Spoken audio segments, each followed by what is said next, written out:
कालच्या शेंगा आहेत त्या, म्हणलं एवढ्या वाळू घालून घ्यावा त्या बुरा लागून जाईल शेंगासनी, म्हणून इकडं हातरलं या. तुझी चूल आहे तिकडे पडेल, पर तिकडे जरा लांब आपलं हातरलंय, चूल तिकडे पडायला राहिली. म्हणलं वाळू घालून घ्यावा त्या, पुरा बिरा लागला म्हणजे मग एवढं कष्ट करून काय करायचं. आणि माझं नवऱ्याला माझ्या निघतंय सारखं मसाल्याच्या अर्ध्या टाकायच्या, कुठं काय करायचं काम इकडचं तिकडचं. त्यामुळं म्हणलं तुम्ही करा, मीच आपली येरवाळी उठते अजून जाते घरचं सगळं आवरून लवकर. बघा ही शेंगा आहे त्या 2 रोजाच्या, ती आहे त्या कालच्या, ते कालच्या एका दिवसाच्या तेवढ्या शेंगा आहेत त्या, ही 2 रोजाच्या एवढ्या आहेत त्या.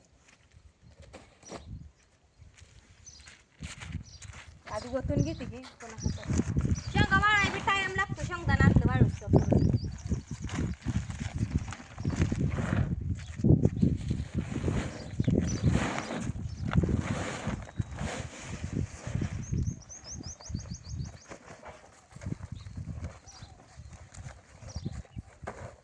वाळल्या म्हणजे बरं असतंय. केल्यास दीदीला आज काय चुरमुरं मुरमुरं नव्हतं काय डब्याला, मग पीठ मळलं, भेंडी चिरली, 5:30 वाजता उठली, लाईट गेली 6 वाजता, तर माझी आंघोळ भेंडी चिरून सगळं झालं. पुन्हा त्याला चूल पेटवून त्याला मग केला डबा.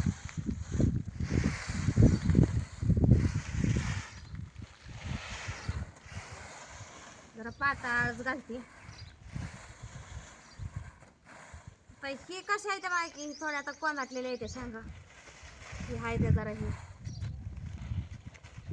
असं राहतात आता बघ. आणि आता ही शेंगा वाळून जाणार आणि त्या वरच्या येतील तशा कसं टाकायचं, काय करायचं. मी म्हणतो तो का तिकडं दुमडून ठेवलंय पान, त्यांना म्हणलं तुम्हाला घालायचं असलं इकडे घाला वरच्या साईडला, असंच पडायला का घालणार नाही. म्हणतेली मध्ये जागा बळकून बसली, आम्हाला काय ठुला नाही जागा हे कराय, एवढं मोठं त्या पोट पटाक गेला.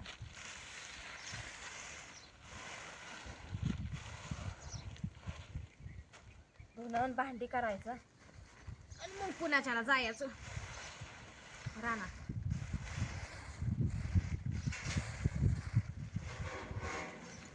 त्यांना लय उशीर बसू वाटत नाही व शेंगा तोडायला, उपसून देते ते डाळ, बसू बी वाटत नाही. आणि पुण्याच्याला काम बी काय तर निघतंय, त्याच्यामुळं त्यांच्या बी मागं मग 17 झोपाड आहे त्या. दीदीला घालवाय डिगीची पतूर जायला लागते आता पेपर, कारण 8 वाजता पेपर बरोबर असते, गाडी इथं 8ला यायची, मग तिला पेपराला जायला उशीर होतोय.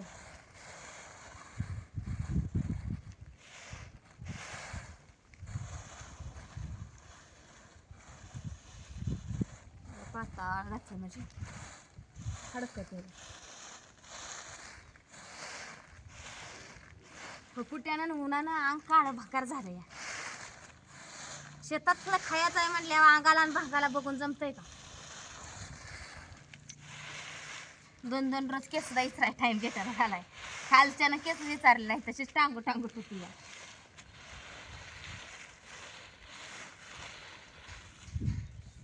नाहीतर काय ठिकाणी बायका आंघोळ केलं पहिल्यांदा मेकअप केल्याशिवाय स्वयंपाकाला लागत नाही. ते आमचं तसं नाही, आम्हाला आधी वाढताना डब्याची पोरांची उशीर होतोय म्हणून पहिल्यांदा लेकरं हलवायची करायची, त्यातनं टाइम भेटला तर आपल्याकडे बघायचं, स्वतःकडे बघायसाठी टाइम नाही.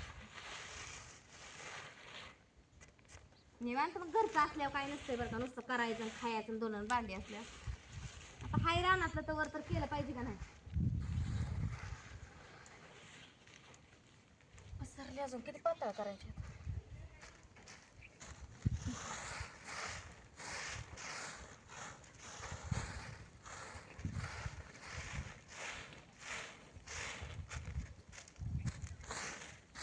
ती म्हणते ती की गेला तर परपांच्या बायना सुईवाणी हाय आणि उदाळला तर मुसळावाणी मोठा हाय, अशा आमच्या आत्या म्हणायच्या बघा.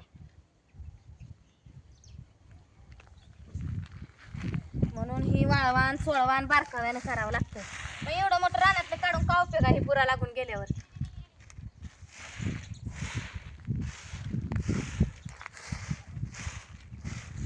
रात्री शेंगा भाजले तर कधी तशाच पडल्या त्या घरात, खात नाही ते म्हणून भाजले बी नाही, आता शिजवल्या बी नाही.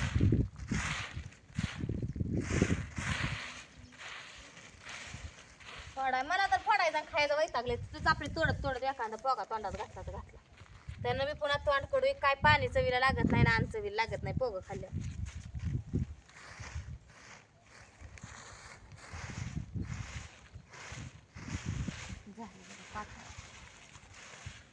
आता काय वाळू द्या इळभर पुरी येते त्याच पुन्हा तिला आज दिला नाही येऊ देत तिकडं रानात. आज कसला हाय पॅटचा पेपर उद्याच्याला हाय मराठीचा आहे का गणिताचा आहे कोणाचा तिला अभ्यास करत बस म्हणते आता शेंगाला राखा का तर कोंबड्या मोकळ्या सोडल्या ते का तिकडं आहे त्या मेन म्हणजे शेडच्या आड्याला यूज देत नाही पण आता थोड्या वेळानं ऊन झालं का शेडमध्ये कोंडून टाकतो कोंबड्या जाताना रानात आणि मग पुन्हा आलं 4 वाजता सोडायच्या मग राखायचं तिकडं ध्यान इकडं शेडच्या आड्यालाच येऊ देत नाही कारण ह्या झाडासने खाती घातलाय उकारते त्या कोंबड्या झाडं बी आले त्यात आपली खायापुरती फळं बिळं घरची झाली तर बाद झाली. काय शेतकऱ्याच्या घरी ना स्वतःच खायचं असलं ना मग शेतकरी बरा वाटतं नाही आपण स्वतः शेतकऱ्याने विकत आणून सगळं खायचं मग ते बरं वाटत नाही या. आता बघा ही रोटरून घेतली ती झाड आता ह्याच्यात मग ती गवारीचं बी डोचावतं मग तेवढ्या शेंगा येतेल्या खायला आपल्याला गवारीच्या चालू म्हणाला माणूस कशाला बी कटाळतंय भेंडीला कटाळतंय वांग्याला कटाळतंय पण गवारीच्या शेंगाला कटाळत नाही. उकडून शिजवून हिरव्या मिरचीची तर करतंय या चटणी घालून सुकी तर करतंय नाही पातळ तर करतंय पण करतच माणूस. आणि गवारीच्या शेंगाच्या भाजीला मी तर कटाळत नाही तुम्ही कटाळता का नाही सांगा. आणि देशी गवारी लावणार आहे तसली निर्मळ म्हणजे आम्ही गुडीच्या जन्माच्या वेळेस आम्ही फड केलं असं पहिलं विकत होतं यांनी लॉकडाऊनमध्ये असल्या फिरून इकलं ह्यांनी माळवं असं ती निर्मल बारा म्हणून हाय बघा ती बी कोण शेतकरी माझी भाऊ बहीण असते तर त्यांना माहीत असेल निर्मल बारा हे बियाचा प्रकार गवारीचा सगळ्यांना माहीत असेल. त्याला बी थोडी थोडी कुस असते देशीवाणीच असते चवीला बी लागते ती जरा देशीतच मुडती म्हणजे थोडी थोडी.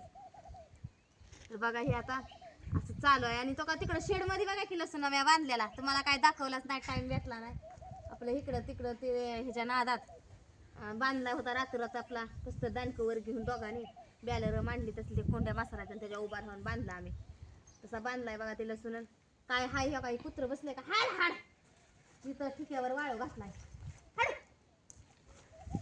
हाड के तुझं बरंच हाय तिथं जवळच बसलं येत वाळू घातलंय तिथं खाली तशी कुत्री येत नाही बरं का झाडाखालीच ही बुडा तिकडे बसते ती गेलंय तिथं आता बसलंय सावलीला सावली तर कुठं आहे ऊन आहे अजून शेडमध्ये मी ऊनच आहे कुठंही करतंय अजून तर कोंबडी खुडूक झाली आहे बघा इथं बसली मग तिला आता अंडी गोळा करून ताजी तिला बसवते पिली तेवढीच आपल्या कोंबड्याच्या वाड्यात खुडूक झाले अंड बिंड काय नाही पोरं कोंबडी इथं बसली का मग ओख्या कोंबडी खाली अंडा आहे म्हणते ती सारखी येते ती पळत अंडी हुडकायला घातले शेंगा वाळा आहे आता काय करावा भेंडी तर केली चपात्या बी केल्या तर तेवढं सरत नाही इळभर आता थोडं फार कमी पडलं का कालवा करतात या इकडं जरा इटाच ठेवावं कारण एवढं बिडत इळभर काय पुन्हा मी बघाय हायवे इथं पोरासनी सांगून जाते इथं खेळू नका जवळ तर ही खडी सगळी ह्यात टाकली म्हणजे पुन्हा वांद करतेली सगळे या शेंगात हे असं दुमडवून ठेवलंय कारण जशा शेंगा वाढतेले ना तसं योगा इथं असं उचकत जायचं हे तर आता अलीकडे टाकत येईल शेंगा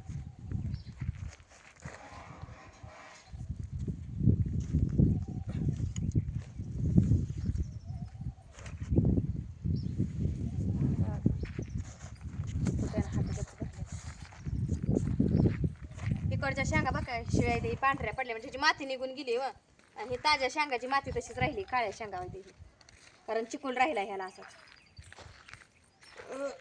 शेंगा तर टच आहे त्या तुम्हाला दाखवते शेंगदाणा काय जण आम्हाला बरेच जण पाहुणे ही म्हणायला लागले ते इतक्या लवकर तुम्ही शेंगा काढायला काही लाल झालाय शेंगदाणा लाल चुटूक शेंगदाणा झालाय लवकर कसं मस्त काय 4 शेंगा उगवायला लागले ते का टचटचीत दाणं भरले ते गुंगऱ्या शेंगा आहेत पण आपले ठोसार आहेत बरं का रान मुरमाचा असून शेंगा आपल्या जंगल्या झाल्या त्या खायला सरत नाही बघा हो का असं लाल भडक शेंगदाणा आहेत दिसलं का येतं मी सकाळच्या पारी चला धुणं भांडी उरकत जाती शेंगाला याला उपसून छान तोडते कना